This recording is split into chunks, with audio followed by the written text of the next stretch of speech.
President Joe Biden's son, Hunter Biden. Let's get straight to our Chief Justice correspondent, Pierre. Thomas, Pierre, clearly this signals the investigation into Hunter Biden is far from over.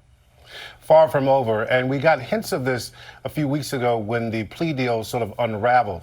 The special counsel, or Mr. Weiss at that point, then the acting U.S. attorney investigating the case, was asked point blank by the judge if there were still outstanding ongoing matters related to Hunter Biden. They said so in court. The answer was yes. And the ongoing question had been whether the Weiss's office would continue to serve as U.S. attorney. Now we get clear signs from the Attorney General that Mr. Weiss wants to continue to pursue these allegations, pursue the investigation, and on Tuesday told the Attorney General that he wanted the special counsel designation. Now, why is that important? The special counsel designation gives at least the appearance of more independence. You just heard the Attorney General say that he will not have to report to the Justice Department leadership on a day-to-day basis. And it further sort of inoculates the agents and the prosecutors in Weiss's office from some of the politics that will be played in regard to this case. But clearly, for Hunter Biden, who just a few weeks ago was looking at a plea deal which he thought would conclude the matter, that means this is far from over. So let's take it now to our Chief White House correspondent, Mary Bruce. Mary, the president and First Lady have been very careful about what they have said about this investigation and what they have said about their son. They just say they support him, they love him. But does this change that? Do they now need to say more? Will they say more? Well, look, the White House, this president certainly had hoped they were moving past all of this. And we have long seen the president and the White House stress the independence of this investigation. You'll often hear them say that the president has never discussed this case with the attorney general.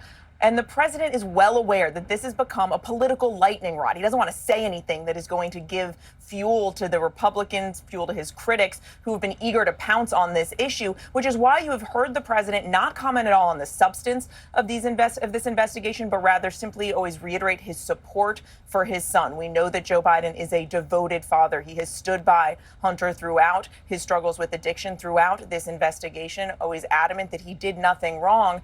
And it is important to note that, after 5 years of investigating so far, they have not brought any charges linked to Hunter's business dealings, anything to substantiate the Republican claims about Hunter's business contacts. And of course, we have not seen any smoking gun at all, despite this investigation and the investigations on the Hill that is connect this back to the president at all. And the White House insists that Biden wasn't in business with his son. But obviously, there is still more to investigate here. And the president's hopes that they were turning a page on this, well, that's not happening. Let's take it now to Chief Washington correspondent John Carl. John, does this mean there could be more evidence, or does this just give Weiss more independence to do his investigation? And then how is that going to fold in to the upcoming election and just the credibility of the president? This certainly raises the question of why. Why did Weiss decide to ask for this after just a couple of weeks ago he was trying to wrap it all up with a plea deal? Was there more evidence? Certainly that's a question Republicans are going to be asking. This will add fuel to that fire on Capitol Hill. They will say that they were right about the seriousness of this. It also raises questions about how long this is now going to go. The Hunter Biden legal team, the White House, Democrats in Congress, they had all believed, hoped maybe, but certainly believed that this was just about over and they could say it was done. The investigation's 5 years, they found nothing. Now, new life to this investigation. And then the question is, the Republicans, how do they react to this? And I believe that you will see Republicans forcefully, add more to their investigation on Capitol Hill. They will not be placated by this. They will say this shows that there's a lot more there.